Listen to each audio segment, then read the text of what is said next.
Hello guys, welcome back to code Niti. पिछली videos में मैंने आपको नीति कार्ड प्रोजेक्ट का category module and product module का कंप्लीट वर्किंग फ्लो समझाया था। आज के इस वीडियो में हम सिक्योरिटी मॉड्यूल कवर करने वाले हैं, जिसमें हम स्टेप बाय स्टेप बताने वाले हैं कि लॉगिन और sign up and log out का फ्लो कैसे काम करता है एंड कैसे हम JWT और कुकीज का यूज करके एपीआई को सिक्योर करते हैं। एंड वीडियो के लास्ट में हम प्रोजेक्ट को रन करेंगे, पोस्टमैन पे इसको टेस्ट करेंगे एंड साथ ही साथ H2 डेटाबेस में इसको ऑब्जर्व भी करेंगे। एंड देन बात करते हैं तो यहाँ पे आप देख सकते हो स्क्रीन पे सिक्योरिटी मॉड्यूल। इसमें जितना भी सारा मतलब क्लासेस वगैरह सब हमने इंप्लीमेंट किया, ये सारा मतलब यहाँ पे दिख रहा होगा। जैसे मतलब ये पहला है user entity and role entity. User entity मतलब कि दोनों दोनों टेबल रिप्रेजेंट कर रहा है डेटाबेस में। हमने मतलब डेटाबेस में इसको हम जब कोड रन करेंगे तो इसको देखेंगे। And then user repository and role repository, जो कि मतलब कि दोनों जेपी रिपोजिटरी है जो डेटाबेस से इंटरेक्ट करे। Then user detail service, password encoder bcrypt method हम यूज करें, बीक्रिप्ट एल्गोरिथम यूज करें पासवर्ड को इनक्रिप्ट करने के लिए। एंड देन आता है ऑथेंटिकेशन रिक्वेस्ट। ऑथेंटिकेशन रिक्वेस्ट के हमने साइन अप और लॉगिन एपीआई इंप्लीमेंट किया। JWT यूटिलिटी एंड आता है JWT यूटिलिटी। इसमें हमने token generation, token validation, extract user name from token and cookies handling किया है। JWT देन आता है JWT ऑथेंटिकेशन फिल्टर। इसमें रिक्वेस्ट लेवल ऑथेंटिकेशन इंप्लीमेंटेड है। एंड देन आता है सिक्योरिटी कॉन्फ़िगरेशन। इसमें एंड पॉइंट एक्सेस रूल की मतलब कि कौन सा एपीआई किसको मतलब ऑथेंटिकेटर रहेगा, मतलब वो सब इंप्लीमेंटेड है इसमें। एंड देन आता है ऑथेंटिक पॉइंट, जिसमें अनऑथराइज्ड रोल एक्सेस इसमें हैंडलिंग है, मतलब अनऑथराइज्ड एक्सेस का जो हैंडलिंग रहेगा इसमें, जो मतलब एरर वगैरह सब रहेगा वो ऑथेंटिक पॉइंट में इंप्लीमेंटेड है। तो देन वीडियो कंटिन्यू करते हैं एंड देखते हैं स्टेप बाय स्टेप। सबसे पहले देखते हैं यूजर और एंटिटी मॉड्यूल। सबसे पहले मॉडल क्लास में जाते हैं। आप देख सकते हो यहाँ पे एंड यूजर पे यूजर एंटिटी में आप यहाँ पे देख सकते हो कि यूजर के पास आईडी है, उसका यूजर नेम है, ईमेल है, जो कि मतलब कि सारा सब पे कंडीशन लगा है, मतलब वो ब्लैक नहीं हो सकता है, उसका कुछ साइज है। एंड देन मतलब कि जैसे ईमेल है तो उसका ईमेल मतलब कॉन्फ़िगरेशन है। एंड यहाँ पे मतलब कि पासवर्ड का भी सेम है। एंड देन यहाँ पे कंस्ट्रक्टर वगैरह सब है, getter setter method. And then आते हैं रोल में। रोल का अपना आईडी है, देन उसका रोल नेम है एंड एक रोल नाम का कंस्ट्रक्टर है। तो बात करते हैं यूटिल क्लास में। यूटिल क्लास में आप पहले देखते हैं यहाँ पे टोकन जनरेट कर रहे हैं। टोकन मतलब कि टोकन यूजर नेम एक्सट्रैक्ट कर रहे हैं। एंड देन यहाँ पे वैलिड टोकन, मतलब कि टोकन जो वैलिड है उसको वैलिडेट करें। टोकन मतलब कि जो आपने मतलब कि टोकन क्रिएट किया वो वैलिड है कि नहीं। एंड देन यहाँ पे कुकीज का भी सेट कर रहे हैं, यहाँ पे कुकीज का इम्प्लीमेंटेशन भी कर रहे हैं, मतलब कि कुकीज से जो सेट करेंगे उससे मतलब कि वैल्यू एक्सट्रैक्ट करेंगे एंड कुकीज में वैल्यू सेट कर रहे हैं। जो कुकी मतलब कि हम सेट कर रहे हैं वो मतलब 24 आवर्स के लिए वैलिड रहेगा। यदि हम एक बार लॉगिन कर ले रहे हैं तो 24 आवर्स, यदि लॉग आउट नहीं करेंगे 24 आवर्स के तक वैलिड रहेगा। 24 आवर्स के बाद ऑटोमेटिक लॉग आउट हो जाएगा। देन जैसे end point log out end point implement करने के लिए यहाँ पे हम कुकीज में वैल्यू नल सेट किए हैं। जैसे मतलब कि लॉग आउट पे क्लिक, मतलब जैसे लॉग आउट एपीआई कॉल होगा तो ये मतलब यहाँ पे ये मेथड कॉल करेंगे उसको इंप्लीमेंट करने के लिए, देन लॉग आउट हो जाएगा। देन ऑटोमेटिकली कुकीज में वैल्यू नल स्टोर हो जाएगा एंड सिस्टम लॉग आउट हो जाएगा। अब आते हैं ऑथ टोकन फिल्टर पे। ऑथ टोकन फिल्टर का मेन काम है, जैसे भी कोई रिक्वेस्ट मतलब कि रिक्वेस्ट आता है तो वो रिक्वेस्ट सबसे पहले ये टोकन एक्सट्रैक्ट करेगा। यहाँ पे टोकन एक्सट्रैक्ट करने के बाद मतलब चेक करेगा टोकन मतलब कि नल है या नहीं। एंड यदि टोकन नल नहीं है तो उसको ये चेक करेगा मतलब वैलिडेट टोकन है कि नहीं। यदि वैलिडेट टोकन है तो उससे सबसे पहले यूजर नेम एक्सट्रैक्ट करेगा। देन यूजर नेम में से वो डिटेल निकालेगा यूजर का फ्रॉम डेटाबेस। एंड देन वो डेटा यूजर को लोड करेगा। एंड देन लोड करने के बाद उसको सिक्योरिटी कॉन्टेक्स्ट में सेट कर देगा। एंड यदि कुछ एरर आया तो यहाँ पे लॉग में एरर शो हो जाएगा। एंड इस फिल्टर का इतना ही काम है। एंड देन आते हैं नेक्स्ट पे। अब बात करते हैं सिक्योरिटी कॉन्फिग क्लास के बारे में। इस क्लास का मेन काम है जितना भी रोल वगैरह सब है, जितना भी एपीआई को या तो उसको पब्लिक बनाना या तो उसको ऑथेंटिकेटर बनाना। तो यहाँ पे आप देख सकते हो बहुत सारा मतलब पब्लिक एपीआई है, जैसे स्लैश एपीआई और स्लैश स्टार्टर। जितना भी लॉगिन साइन अप है मतलब कि ये पब्लिक एपीआई मतलब एक्सेसिबल फॉर परमिट कॉल और ये सब डिफॉल्ट वगैरह सब है। डिफॉल्ट एपीआई सबको मतलब परमिट ऑल कर दिया। और ये दोनों एपीआई को मैंने ऑथेंटिकेटर रखा है, जो मतलब कि एपीआई मतलब एपीआई एडमिन, एपीआई पब्लिक से स्टार्ट हो रहा है सबको, मतलब उसके अलावा कोई भी रिक्वेस्ट आएगा मतलब सब ऑथेंटिकेटेड रहेगा। एंड देन यहाँ पे हमने CSRF को भी डिजेबल किया। एंड एक्सेप्शन भी मतलब इसमें कुछ आएगा तो एक्सेप्शन हैंडल किया है, जिसमें इस ऑथेंटिकेशन एंट्री पॉइंट से हैंडल किया एक्सेप्शन एंड सेशन मैनेजमेंट में सेशन को स्टेटलेस रखा है। एंड देन और एंड यहाँ पे हमने मतलब कि जैसे एप्लीकेशन रन होगा उसमें हम 2-3 मतलब कि 3 यूजर हम स्टोर कर रहे हैं, मतलब एप्लीकेशन रन होने के साथ ही जैसे एप्लीकेशन रन होगा उसी टाइम यहाँ पे तीन यूजर स्टेट मतलब स्टोर हो जाएगा। जैसे फर्स्ट यूजर मतलब रहेगा उसका user name and password, and second रहेगा मतलब कि सेलर 1, एंड देन होगा एडमिन, मतलब एक यूजर एक सेलर और एक एडमिन हम इसको एप्लीकेशन का रन करने वक्त ही मतलब डेटाबेस में ऐड कर रहे हैं, ताकि हमको मतलब एप्लीकेशन टेस्ट करने में आसानी रहे। हम देखेंगे मतलब कि डेटाबेस में हम देखते हैं मतलब डेटाबेस डेटा स्टोर हो रहा है कि नहीं, इसको बाद में डेटाबेस कंसोल ओपन करके वहाँ पे चेक कर लेंगे कि मतलब यहाँ पे जो हम स्टोर करें मतलब यूजर 1, सेलर 1, एडमिन 1, ये तीनों मतलब डेटा यूजर टेबल में स्टोर होना चाहिए। एंड देन यहाँ पे हमने इम्प्लीमेंट किया authentication entry point. Authentication entry point का मेन काम है जैसे भी मतलब कोई भी अनऑथराइज एक्सेस होगा तो यहाँ पे वो मतलब यहाँ पे एरर मतलब रेस्पॉन्स में एरर थ्रो कर देगा। देख चुका है, तो अब इसको हम कोशिश करते हैं मतलब कोड को रन करने का, एंड देन पोस्टमैन पे सारा एपीआई मतलब टेस्ट करेंगे। तो कोड को रन करते हैं।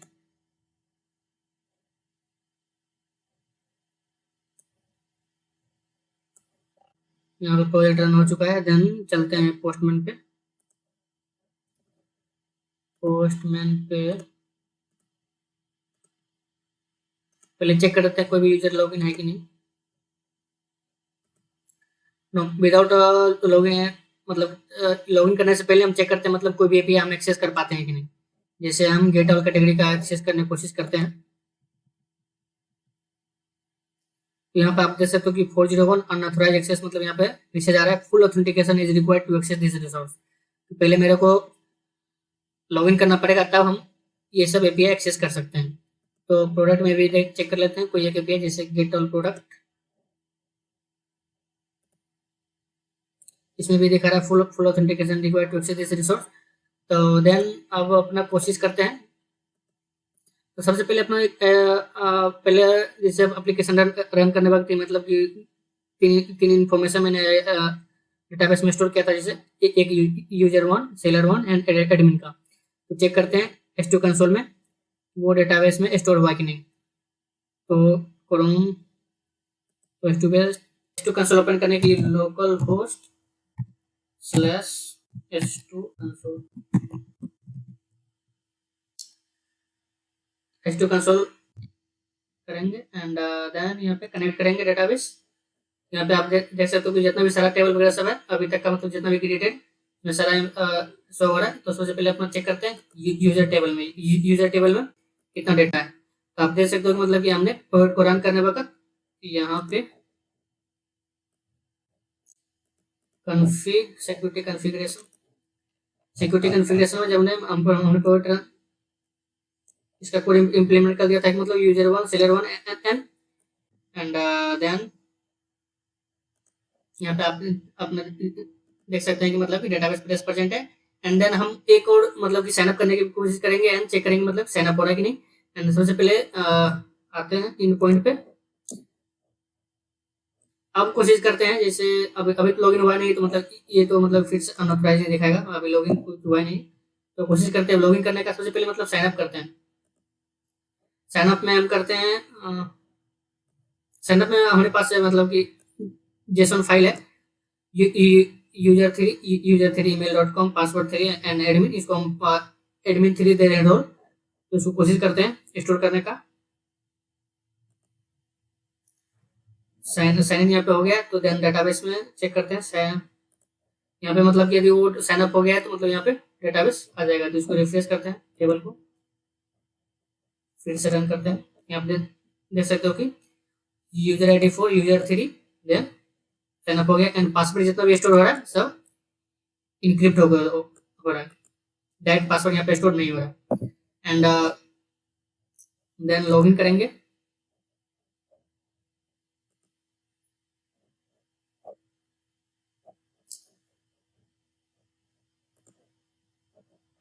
लॉगिन करने के लिए अपने को यूजर नेम और पासवर्ड चाहिए। तो यूजर नेम पासवर्ड मतलब कि हम लॉगिन करते हैं, जैसे यूजर 1 पासवर्ड 1। तो कोशिश करते हैं यूजर 1 पासवर्ड 1 अपने डेटाबेस में पहले से प्रेजेंट है। एंड पहले चेक करते हैं मतलब कि गलत पासवर्ड देने का। जैसे पासवर्ड हम गलत दे रहे हैं तो क्या होता है, यहाँ पर देता था कि बैड बैड क्रेडेंशियल फॉल्स, मतलब कि नहीं हो रहा है। तो सही पासवर्ड की कोशिश करते हैं, मतलब कि सही यूजर नेम एंड पासवर्ड ये तो लॉगिन हो रहा है। यहाँ पे देख सकते हो यूजर लॉगिन भी हो रहा है, इसका आईडी 1 है। यहाँ पे टोकन जनरेट हो रहा है, लेकिन यहाँ पे मैंने टोकन मतलब यहाँ पे शो कर रहा हूँ इसलिए मतलब चेक कर रहे हैं क्रिएट हुआ कि नहीं, लेकिन यहाँ पे हम टोकन से कुछ यूज नहीं करने वाले हैं। टोकन में ऑटोमेटिक यहाँ पे देख सकते हो यहाँ पे कुकीज क्रिएट हो चुका है, कुकीज में ऑटोमेटिक डेटा यहाँ पे टोकन सेट हो चुका है। एंड देन इसका मतलब कि यूजर नेम यूजर है एंड रोल यूजर है। एंड देन इसको हम गेट यूजर भी कर सकते हैं, तो गेट यूजर से हम इसको जितना भी करंट जो यूजर लॉगिन होगा उसका यूजर नेम आ जाएगा। यूजर का सारा डिटेल आ गया है, गेट यूजर नेम करने पे करंट यूजर आएगा। रिपीट करते हैं, देन यूजर 1 अभी लॉगिन। एंड नाउ अब हम अपना लॉगिन है तो कोशिश करते हैं एपीआई एक्सेस करने का, जैसे गेट वाला कैटेगरी करते हैं। पहले तो मतलब दे रहा था फुल ऑथेंटिकेशन इज रिक्वायर्ड, अब लॉगिन कर चुके हैं, ये एक्सेस होना चाहिए। एक्सेस हो रहा है, यहाँ पे दिखा रहा है नो कैटेगरी क्रिएट डिटेल ना, तभी कोई भी कैटेगरी क्रिएटर नहीं है। कोशिश करते हैं कैटेगरी क्रिएट करने का, तो इलेक्ट्रॉनिक्स नंबर कैटेगरी क्रिएट करते हैं।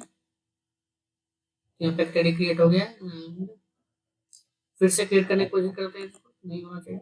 Category that with name already exist, मतलब प्लेस प्रेजेंट है तो क्रिएट नहीं होगा। दूसरा नाम चेंज करेंगे तो देन दूसरा क्रिएट होगा। गेट ऑल कैटेगरी करेंगे तो एक कैटेगरी क्रिएटेड है, कैटेगरी शो होना चाहिए। एक कैटेगरी क्रिएटेड है, शो हो रहा है। एंड देन वही प्रोडक्ट में उसी में एक प्रोडक्ट ऐड करते हैं। फर्स्ट कैटेगरी क्रिएटिव है तो कैटेगरी फर्स्ट,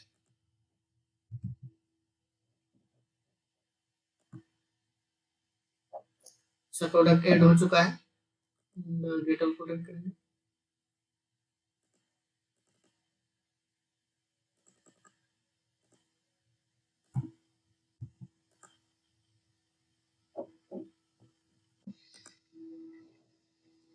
तो गेट ऑल प्रोडक्ट पे भी डिटेल शो हो रहा है। एंड देन अब कोशिश करते हैं डिलीट करने का। जैसे मतलब जो अभी लॉगिन जो करंट यूजर लॉगिन है, गेट यूजर करके, जैसे अभी गेट अभी करंट यूजर जो मतलब करंट जो भी लॉगिन है, मतलब करंट पीपल वो यूजर है, तो नॉर्मली यूजर को मतलब वो एक्सेस नहीं होना चाहिए, मतलब वो कुछ डिलीट वगैरह सब कर सकता है। लेकिन अभी मतलब वो हमने इम्प्लीमेंट नहीं किया है, मतलब कि जैसे यूजर का कौन सा एपीआई एक्सेस रहेगा, सेलर का कौन सा एपीआई एक्सेस रहेगा, एडमिन का कौन सा एक्सेस रहेगा, तो मतलब अभी जनरल मैंने इम्प्लीमेंट कर दिया, मतलब ऑथेंटिकेटेड होना चाहिए। इसको भी मतलब कि बहुत अभी 2-3 मॉड्यूल बाकी इम्प्लीमेंट करने के लिए, इसीलिए इसको हम डेवलपमेंट के पर्पज से अभी नहीं किया हूँ। इसको जब सारा मॉड्यूल कंप्लीट हो जाएगा तो इसको लास्ट में हम यूजर के लिए कौन सा एपीआई एक्सेस रहेगा एंड एडमिन के लिए कौन सा एपीआई एक्सेस रहेगा, जैसे जैसे कि डिलीट एंड अपडेट है सिर्फ एडमिन कर सकता है, तो वो मतलब सिर्फ एडमिन कर लेगा। एंड जो यूजर के लिए रहेगा मतलब गेटल एपीआई मतलब गेटल प्रोडक्ट मतलब देख सकता है, get product by keyword check कर सकता है, then get product by category कर सकता है, मतलब कि जितना भी गेट एपीआई रहेगा मतलब यूजर वो इजीली कर सकता है। सेलर है मतलब गेट भी कर सकता है एंड एडिट भी कर सकता है, एडिट एंड एड भी कर सकता है, क्योंकि मतलब वो कैटेगरी मतलब वो, वो मतलब प्रोडक्ट ऐड करेगा इस टाइप से। मतलब वो मतलब कि थोड़ा इम्प्लीमेंटेशन मतलब लास्ट में करेंगे, जब मेरा सारा मॉड्यूल कंप्लीट हो जाएगा तो इसको लास्ट में इम्प्लीमेंट कर देंगे।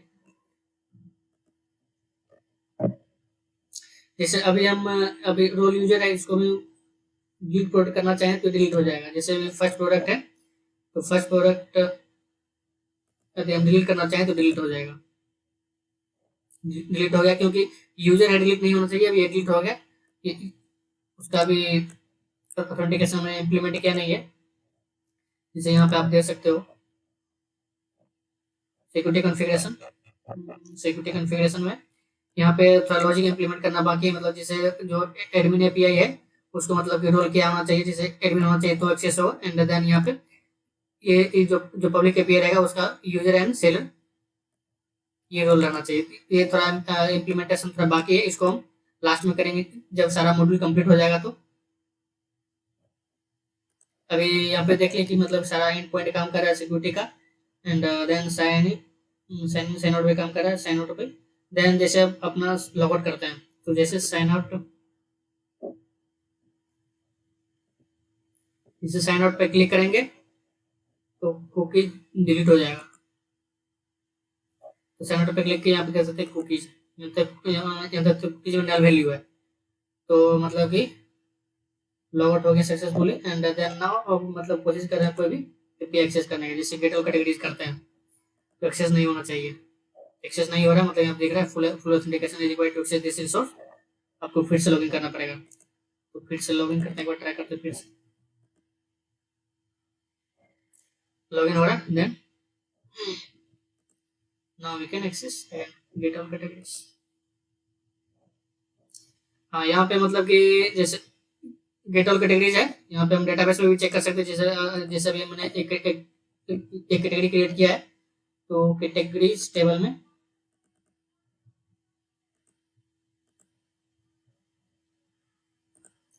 इसको रन करेंगे कैटेगरीज। यहाँ पे देख सकते हैं मतलब एक कैटेगरी में इलेक्ट्रॉनिक्स का नाम का कैटेगरी क्रिएट हो चुका है। तो हमने एक कैटेगरी क्रिएट किया था। एंड नाउ अपना कोशिश करते हैं एक और कैटेगरी क्रिएट करने का।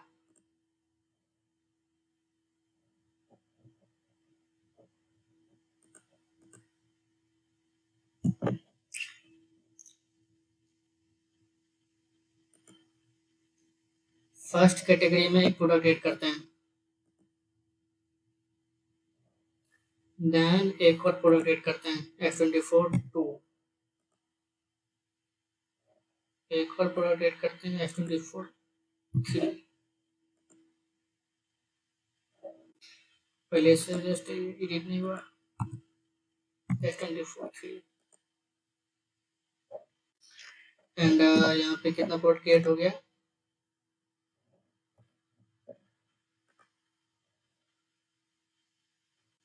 यहाँ पे टोटल 4 प्रोडक्ट क्रिएट हो गया है। 3 क्रिएट हो गया क्योंकि एक प्रोडक्ट मैंने डिलीट कर दिया। तो इसको डेटाबेस में चेक कर लेते हैं 4 प्रोडक्ट क्रिएट है कि नहीं। तो इसको करते हैं क्लियर प्रोडक्ट, यहाँ पे 3 प्रोडक्ट दिख रहा है। प्रोडक्ट आईडी 234, जो फर्स्ट प्रोडक्ट आईडी था वो डिलीटेड हो गया। एंड देन रोल का भी यहाँ देख सकते हैं कितना रोल है। टोटल 3 रोल है, role user, role seller and role admin. User में अपना कितना यूजर है,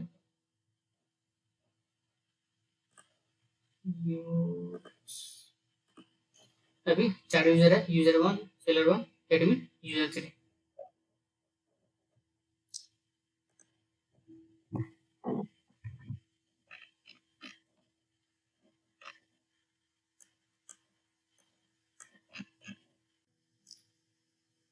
तो ये था नीति कार्ड का कंप्लीट सिक्योरिटी मॉड्यूल।